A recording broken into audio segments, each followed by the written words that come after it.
Welcome to the Cornerstone Church podcast. Thanks for tuning in for another week. We are still making our way through John Bunyan's The Pilgrim's Progress. I hope you've enjoyed listening to them so far. If this is your first time, then you can catch up with all of them on the podcast channel and on our website, cornerstonechurchkingston.org. You can find lots of other resources too. So we've come to a section now called the Delectable Mountains. And last time, Christian and Hopeful probably experienced one of their darkest points on the journey so far. They left the path and they ended up in the castle of Giant Despair and his wife, who I've forgotten her name now. Anyway, Diffidence, and they were being tortured there really, and were so low that they were actually at the point of taking their own lives until they discovered the promises of God and were able to unlock all of the gates and get out, and they're back on the road now, and so the Lord has been merciful to them, and they've come now to these Delectable Mountains. Did we look up what the word delectable meant? Well, it's delightful, isn't it? It's just lovely, and that's exactly what they are. So they've had this battle, if you like, this mental, spiritual, faith battle in Doubting Castle, and this is God, isn't it? This is a picture of the pilgrim. You know, you go through times of darkness, and then He wants to refresh us because He wants us to keep going. It's not, He doesn't want to stop us. It's not like Doubting Castle is put there to stop us in that sense. And so there's these delightful, delectable mountains. We're told there's gardens, there's orchards, there's vineyards, there's fountains of water there. It's like being back in Eden, isn't it? It's a sort of flavour of Eden and a flavour of the new world to come. And so they wash. I mean, that must have been phenomenal. I mean, they were in Doubting Castle in darkness, weren't there? And there was no food or drink or anything. And beaten up. And beaten up. Yeah. So to have that washing and that cleansing, and then to be nourished, because remember, they weren't fed anything really by Giant Despair. So this is exactly what they need. Yeah. And they eat freely from the vineyards. And these Delectable Mountains are the hills of the Lord. They've been put here for pilgrims to be refreshed in, and it's a delight. And then, of course, they meet on the top of the Delectable Mountains these shepherds. Yeah, so they meet these shepherds, and the pilgrims ask, "Whose delectable mountains are these, and whose be the sheep that feed upon them?" And the shepherds say, "These mountains are Emmanuel's land," said the shepherds, "and they are within sight of his city. And the sheep also are his, and he laid down his life for them." So that's a really key moment in the journey, isn't it? They are now within sight of the city. Yeah. So. Right, and that's the point of the mountains, isn't it? The point of the mountains is to show you the destination. You don't stay there, but it's to show you the destination. I think if you said to the shepherds, "I'm going to set up camp here and stay here," they would think you were nuts. But the whole point in refreshment is to keep you going for the journey, and part of that refreshment is to see where you're going. So you're clear about that. So then, how does the conversation move forward from there? Then, well, Christian wants to know: is this the way to the celestial city? Which they say, yeah, that's the right way. And then, but then there's two questions from Christian. It's how far do we have to go? To which they answer, well, if you're not certainly going to arrive at the celestial city, it's too far. So if you're not definitely getting there, it's too far, which is quite simple really if you think about it. But then also, is the way safe or dangerous? And the answer to that question is, it's safe for those whom it is to be safe, but transgressors undoubtedly fall along the way.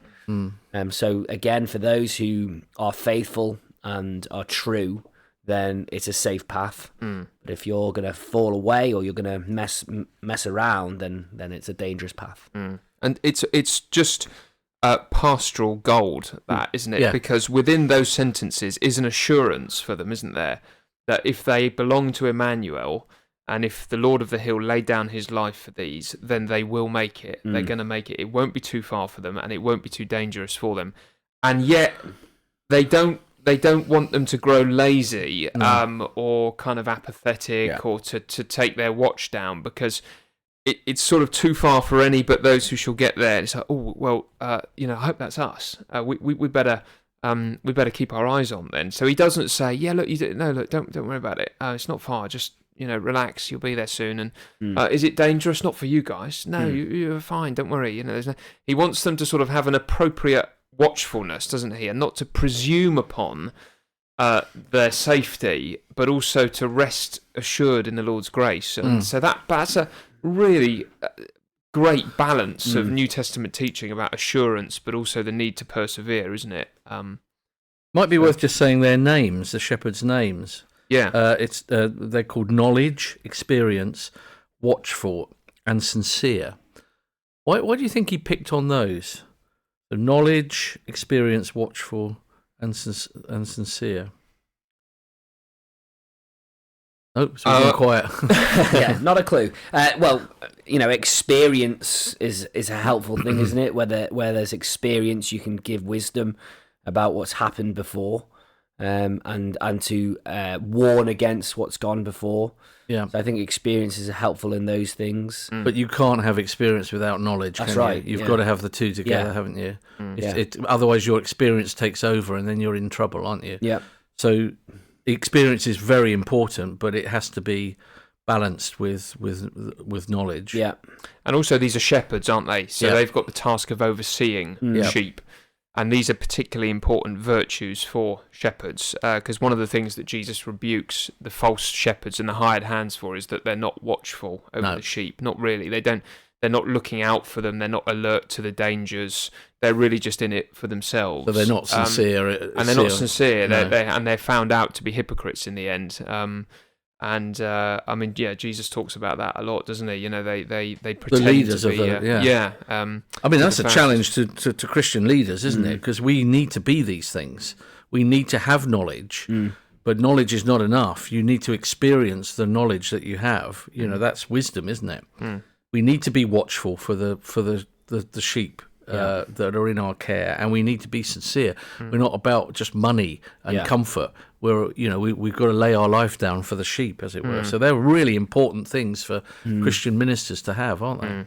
That's right. Yeah, and you can see they want to experience life among the sheep, don't they? So they're not just giving them orders from the safety of their own shepherd huts. They want to be out meeting the pilgrims and knowing what life is like for them, and where have they come from, and how did they persevere, and what did they find useful, and what was hard for them. And that's all very important in Christian ministry, isn't it? You can't just give your sermon and then disappear for the whole week. You have to be a good shepherd. You have to try to get amongst people and just hear their experiences and stuff.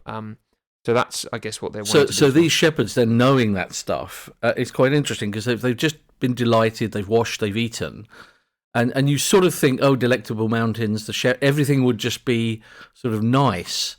And of course, in one sense it is, but they now know that in order to help them, by God's grace, carry on this journey, they've got to warn them and show them some things.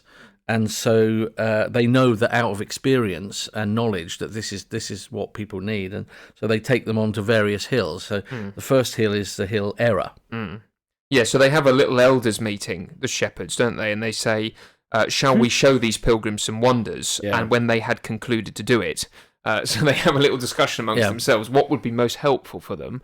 Again, not major on minors necessarily, but that's something about leadership. There's a plurality of them, isn't there? There's not just one. It's not just one bishop ruling over. No. There's a collection of qualified, godly shepherds here, and they make decisions together about what is most helpful for the sheep. So there's something there about church leadership. But yeah, you're right. So the first one they take them up is one called Error. Yes, which was, he says, very steep on the farthest side, and he bid them look down to the bottom. Yep. And so Christian and Hopeful looked down and saw at the bottom several men dashed all to pieces by a fall that they had from the top. So they're peering over the edge of this cliff, which is something like a sheer drop on one side, and they can see at the bottom that there are these men who have been dashed to pieces. So quite a harrowing, for their comfort. For their comfort. Well, it is, isn't it? Yeah, it is. Yeah, and then they look down and they see, Christian says, "What meaneth this?" Yes, and the shepherds are very happy to answer because they want to teach them. And these are people that had they've been led into error. Yeah, gone into error by listening to Hymenaeus and Philetus. Yep, who were false teachers in Paul's time. So in 2 Timothy.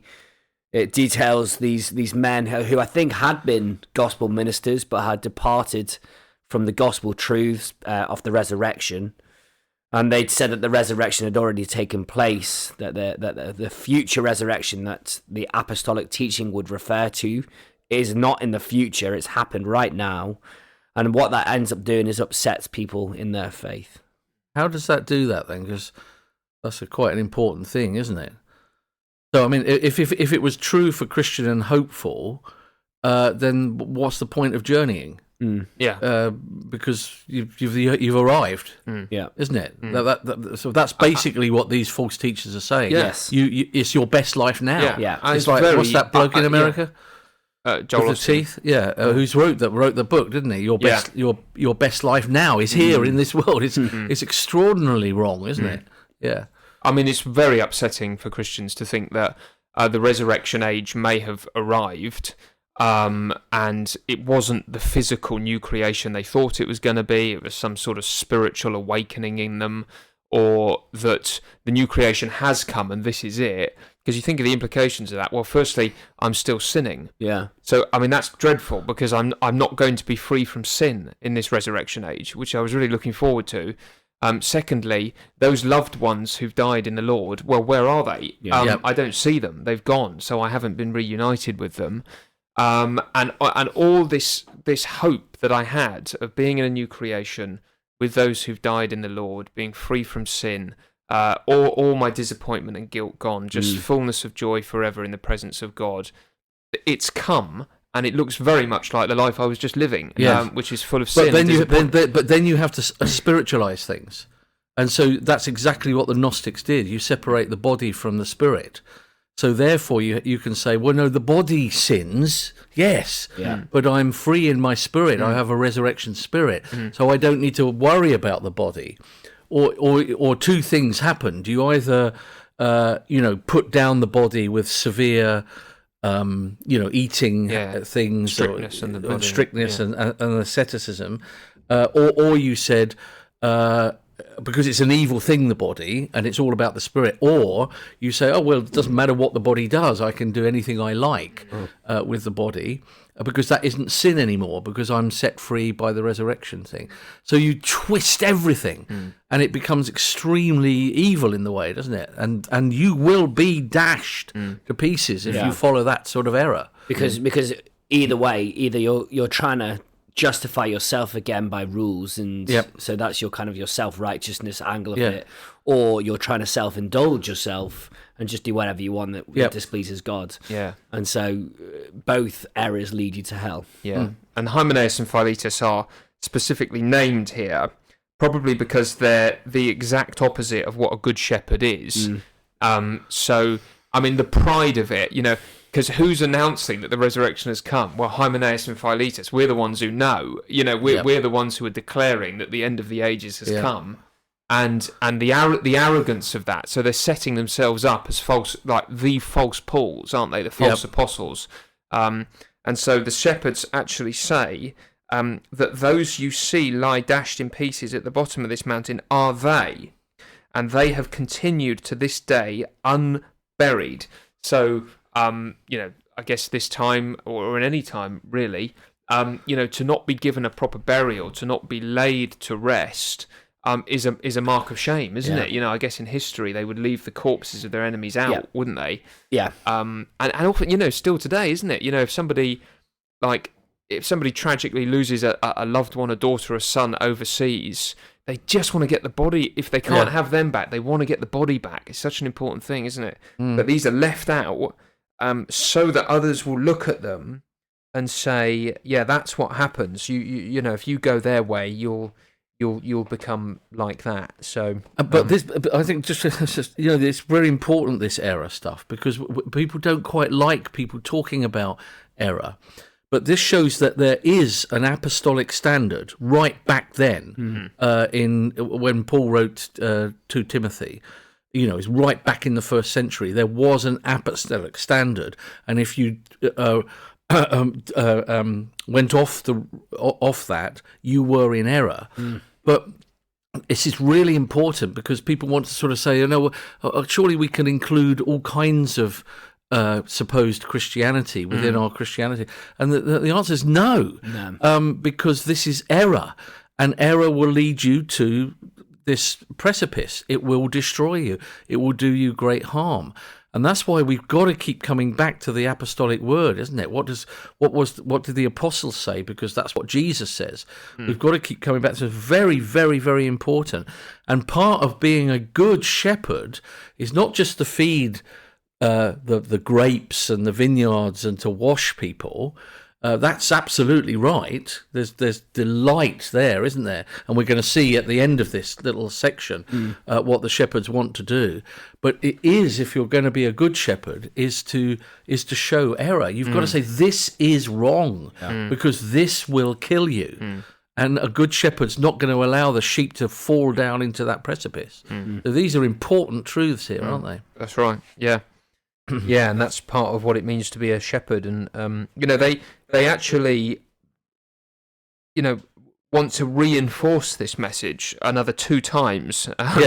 So they're going to bang the same drum, and so then it says they take them to the top of another mountain, and the name of that mountain is Caution.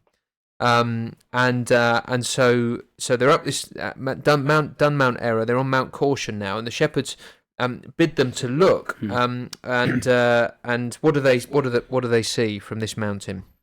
Well, they see several men walking up and down among a number of tombs located there. They're like zombies, aren't they? Yes. Yeah. Well, they're actually blind men. Yeah. So I don't know how they realised they were blind. No, it's because they stumbled sometimes over the tombs, and then they're unable to get out from among them. So they're sort of floundering around these tombs. They're kind of stuck there because they can't see the way out of this sort of this graveyard. And then there's this really powerful reminder of where Christian and Hopeful had just been, hadn't it? So they just escaped out of Doubting Castle through the promises of God that Christian found. But these blind men, hadn't escaped, and the shepherd says these are the men that went down Bypath Meadow, landed in Doubting Castle. Giant Despair was smashing them up. I think pulled out their eyes or whatever it was, and now they're blind. And suddenly, Christian and Hopeful. It really is a moment of, but for the grace of God, go I. That is us. That's where we deserve to be. But God, in his kindness, by his Spirit, reminded us of promises that got us out of the Doubting Castle. I mean, it's amazing because they have just been there. And the shepherds are pointing out the consequences that could have occurred if they'd stayed in that place. And you can see just how much that affects them, because they look at each other with tears streaming down their cheeks. They don't say anything to the shepherds, but I think they can feel again the guilt. And again, we saw last time, didn't we? Like particularly Christian, who had led Hopeful into this place and had really come close to sort of ending his life. And I think that would have just reminded him, yes, one of his sin and of his lack of trust, but also, as you say, Pete, the grace of God to lead them out and to remind him of his promises and to heal him with his words, and then to bring him to this Delectable Mountains is just incredible mercy. Yeah, and it shows what would have happened to them. This is what Giant Despair would have done. He would have put their eyes out, And instead of mercifully ending their lives, he would have led them to wander forever amongst the graves, with blotted out eyes, and that could have been them. It's sometimes when you hear, sometimes if a plane goes down, or there's a crash on a train, or a car crash or something, and some of the people they often interview are ones who should have been on that train, but were on the one before, and they'll say, if I was 2 minutes later, I would have been on that train. I was on that. And there are these moments, aren't there, in life where we have a realization that could have been me, that should have been me. Normally, that would have been me, and it's a little. I know that's just a secular example, but there are little moments in life where we become aware of. Well, Bunyan had that himself. Well, actually, Bunyan, because. Before he was a Christian, he was on. He swapped guard duty. With someone, and the guard that he swapped with, who took his bit, was killed. And it was one of the things that got him thinking. Well, it's really interesting that we've been going through Matthew's parables in our evening services, and we went through the parable of the wandering sheep, and. The wandering sheep has gone away from the Lord and his promises, really, I think. The sin that's taken them away, and they've been led, and they might have been led into something like this. And it's the shepherd that goes out and pursues them in love and brings them back. And I think we have talked about this, and I think Bunyan does this so well. There are things in your life, and there's people put in your life that bring you back. And there's shepherds that come in and they love you and they bring you back and they restore you. And so I think that's absolutely what happens. You can look back and go, well, if it hadn't been for that camp that I went on, or it hadn't been for that sermon that I listened to, or if it hadn't been for that person who prayed for me, then maybe it would have been a very different story for me. And so God is so gracious in giving us. I don't think we're aware of the amount of things that have kept us. The providences of God all the way through, Why didn't that car rear into me? Why did I, not fall down there or whatever? Absolutely. Yeah, we'll see that. But that's a good thing, isn't it, for us? So let's just sort of take that in church life. When someone falls, there shouldn't be a sort of delight. No.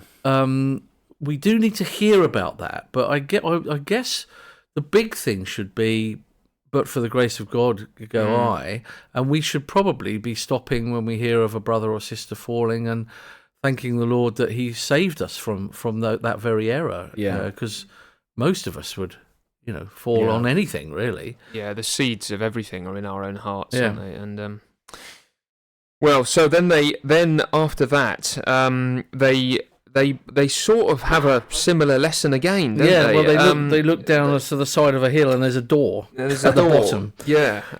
So there's this kind of, sort of weird. It's very dark and smoky, and there's rumbling noises of fire and cries of some tormented, and the smell of brimstone is coming out of this door. Brimstone. So it's so it's very similar to the Valley of the Shadow of Death, isn't it? When they were going through on that narrow walkway, and on either side there were these sorts of sounds and smells that were coming, and that was also a picture of hell. And Christian, again, what means this? The shepherds told them, this is a byway to hell, a way that hypocrites go in at, namely such as sell their birthright with Esau, sell their master, Judas, blaspheme the gospel, Alexander, lie, Ananias and Sapphira.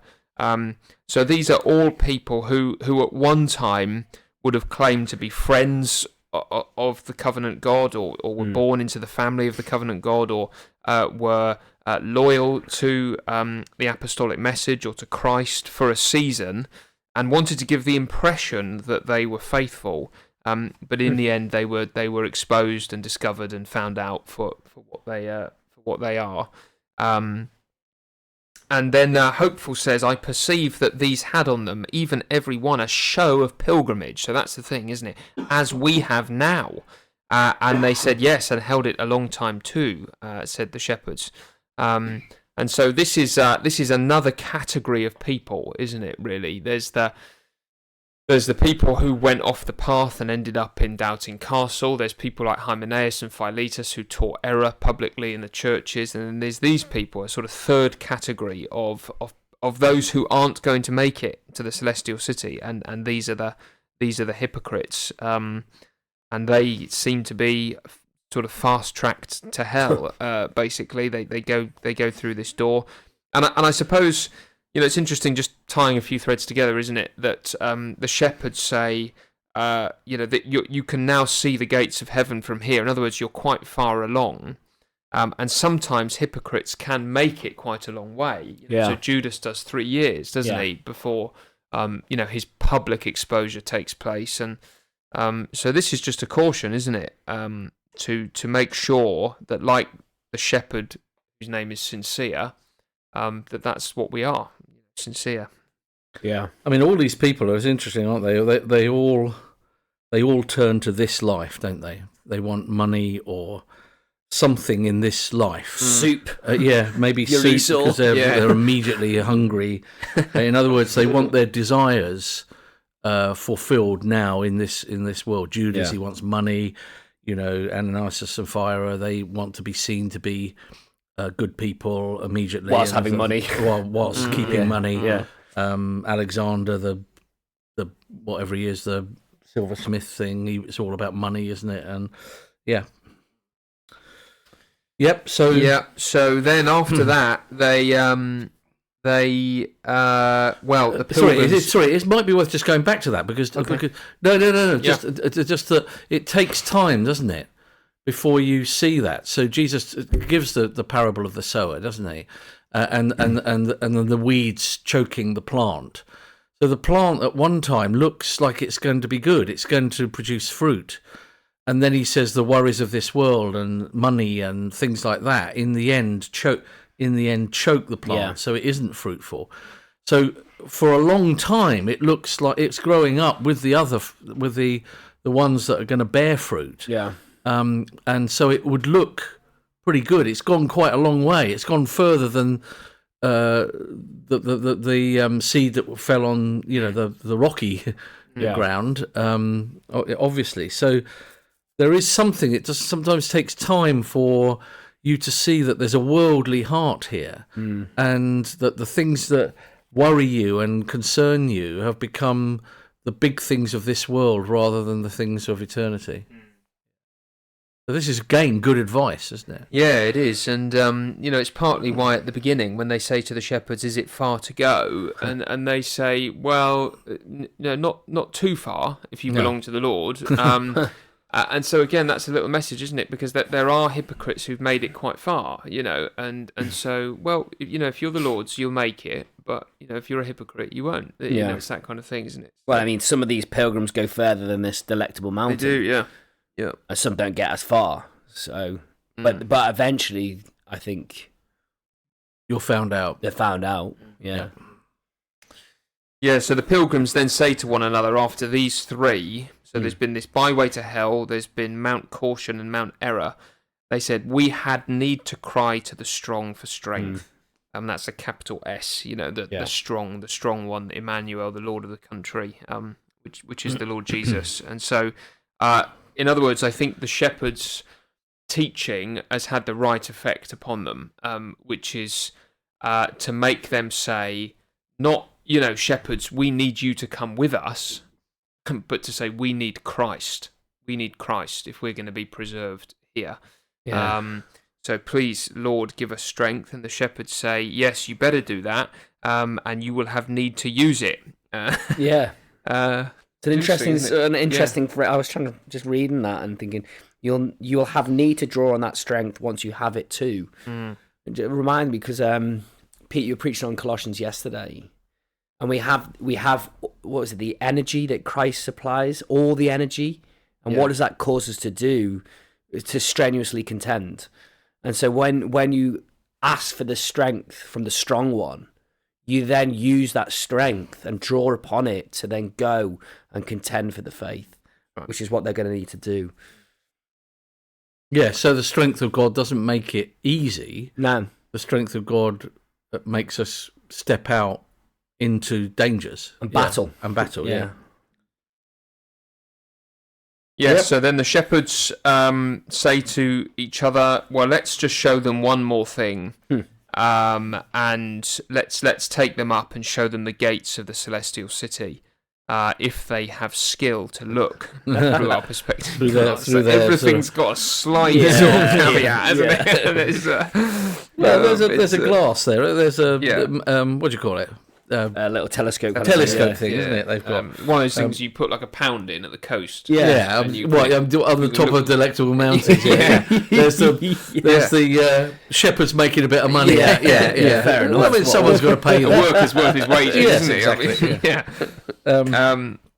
So they go to the top of a high hill called Clear or Clarity, I think it is, in some, and gave them this glass, this telescope to look through. And then it's interesting because they try to look through because they want to get a clear sight of their destination and how exciting it will be to see that. But the remembrance of that last thing the shepherds had shown them made their hands shake, by means of which they could not look steadily through the glass. And so they've got, and perhaps it's more than just the last thing, they've got these three visions in their mind. They've got wandering zombies in the tombs with their eyes put out. They've got, unburied false teachers lying dashed to pieces. They've got the smell of hell still in their noses. And all of that is making it hard for them to steadily hold the glass. They're shaking. And so it's rocking and they can't quite get a sight of it because this memory of what happens to false believers, false teachers is so fresh in their minds. And yet they do see something like the gate and some of the glory of the place, and that's enough to lead them to praise the Lord. So that's and what a sight that must have been. Why do you think? Sorry, I know I asked these questions, but why do you think Bunyan did that? The shaky hand. I mean, it's quite interesting. If you were writing that, would you have done that? I think, it's quite interesting, isn't it? I mean, he's showing the weight, isn't he? So he's the sense of the weight of this journey and the seriousness is so big, isn't it? He understands this, I think, because I think most of us, if we were sort of doing that, we might have thought, oh yeah, and they saw the beautiful city, and off we go. It's interesting, isn't it? It might be to do with the fact that we never appreciate glory as it truly is, and part of that might be because of the things that happen in this world or the consequences of not getting there. So sometimes we're scared into heaven, aren't we, a little bit? But the hell stuff might cloud or give us shaky vision. But as we think about that and we then focus on glory, just having that glimpse is helpful. And the Hymenaeus sort of people would come along and say, "This is typical. You don't know what you're talking about. These shaky hands. You can't even see where you're going clearly." Yeah. Whereas we've got the resurrection. We've got it all now, isn't it? That's the boldness of error is interesting, isn't it? Whereas the reality of truth sometimes is, I don't know, maybe I don't quite know what I'm saying there. No. It sounded good. Yeah. And I stopped. I mean, it's there is a boldness of error, isn't there? There's a real ugly assurance in error sometimes. And sometimes those are us that know the truth where there's just a shakiness there. I think there is something in this. Yeah. And it just reminds me a bit of the words that Jesus says to the disciples about, whom they should fear. And he doesn't want them to fear men who can kill the body and then do no more. He wants them to fear the Father in heaven, who after the body has been killed has authority to throw both soul and body into hell. And then he says, "Yes, I tell you, fear him." Yeah. And he's saying that to disciples. And then he goes on to say that God loves you so much, he knows how many hairs are upon your head and you don't need to fear. Yeah. And so, I mean, it's sort of interesting, like, applying all of that, because I think the main part of the Christian experience should be like assurance that I'm a child of God. All my sins have been, I'm going to heaven, no condemnation now I dread. I know hell is not my home.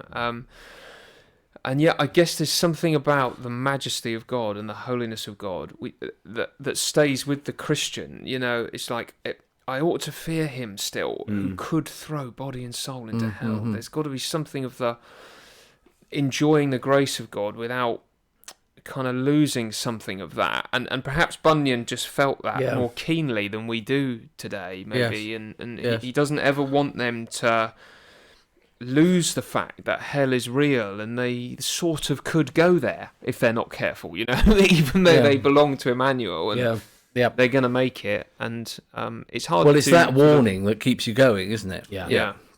No, that's what I mean about the I mean, I watched this horrific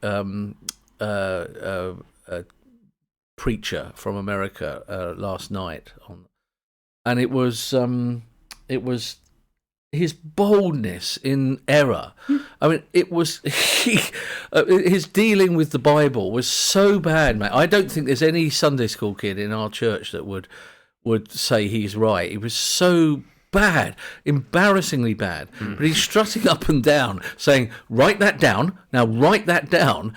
And you think, no, because you've got it so utterly wrong. There is so many errors, but he was just the boldness and the arrogance I think the error has. And I think there is a humility in truth, isn't there? We know it's true, but, are we true to it? And I guess that's it. Yeah, I think that's helpful. We are assured that the truth is true. Yeah. But are we true to the truth? It's quite helpful. Are we true to the truth? And so they end with that, don't they? So as they go, they give them just a sort of parting sort of, hey, lads, listen to this. Take note of the way. They give them a note of the way to make sure they know the way. The shepherds. Yeah. And then beware of a flatterer. Yep, because that's a good thing to beware of. And then the third said, don't sleep in the enchanted ground. And then the fourth said, Godspeed, going God's grace and God be with you. Which that's their sort of parting messages, isn't it? I mean, there's something interesting in the little song as well that they sing, Christian and hopeful. I don't know. Did you record that, Aidan, in the pre? No, unfortunately, that wasn't recorded. No. But no, not now. They say, come to the shepherds then, if you would see things deep, things hid, and that mysterious be. Yeah. And there is something there about us needing the community of God's people that is being led by faithful Bible shepherds. We need that in order to keep going with the Lord and to understand the things of eternity. Because if we try to just do individual church or private Christianity, we're going to end up off the road. So there's an importance there, isn't it, in being under shepherds if you wanna know how to walk and so on. Is that about that? I think so. Yeah. All right. Well, thanks for listening in. Hope you enjoyed this episode. We'll be following on with Christian and Hopeful again next week. So do please tune in. Look out for the podcasts as they come. And as I said at the start, cornerstonechurchkingston.org is where you can find lots of other resources, which we hope will be a blessing to you.